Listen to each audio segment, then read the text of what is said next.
ధైర్యము ఇది తెలంగాణ గడ్డ మీద పుట్టిన అంతకంటే ధైర్యం ఏం కావాలన్న మనకు. మనది గడ్డ చేసుకున్నట్టు మన గొప్పతనం అది. ఈ గడ్డ మీద పుట్టడం అనేది గొప్పతనం. ప్రశ్నించడం అనేది ఇక్కడ గడ్డి పరక కూడా గడ్డపార అవుతాయని చెప్పి గతం లోపల మనం ఎన్ని వినలేదు, ఎన్ని పాటలు వినలేదు, ఎన్ని మాటలు వినలేదు, ఎన్ని పదాలు వినలేదు, ఎన్ని ఉద్యమాలను మనం చరిత్ర అధ్యయనం చేయలేదు. మన కళ్ళ ముంగట జరిగినటువంటి తెలంగాణ ఉద్యమాన్ని చూడలేదా? ధైర్యం లేకనే చేసిర్రు అదంతా.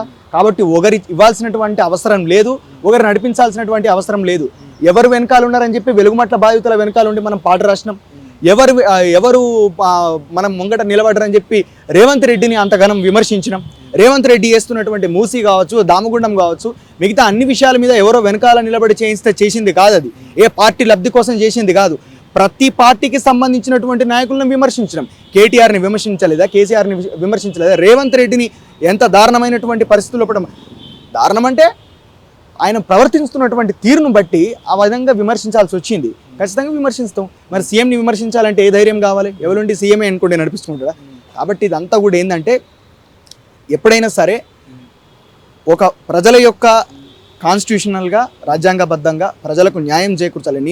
ఈ సిస్టమిక్ నెగ్లిజెన్స్కి నేను ఒక విక్టిమ్ని.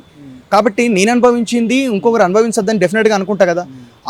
అండ్ త్యాగాల పునాదుల మీద ఏర్పడ్డ గడ్డ కాబట్టి ఆ అమరవీరులు వాళ్ళ యొక్క బంగారు భవిష్యత్తును, బంగారు జీవితాలను కోల్పోయి గడ్డ కోసం అర్పించారు. కాబట్టి వాళ్ళ త్యాగాలకు మనం న్యాయం చేయలేకపోతే, వాళ్ళ తరం లోపల వాళ్ళ వారసత్వంగా పుట్టినటువంటి మనం దాన్ని తీసుకొని, మనం కూడా లెగసీగా తీసుకొని దాన్ని ముంగడి తీసుకుపోలేకపోతే ఎందుకు ఇక మనం?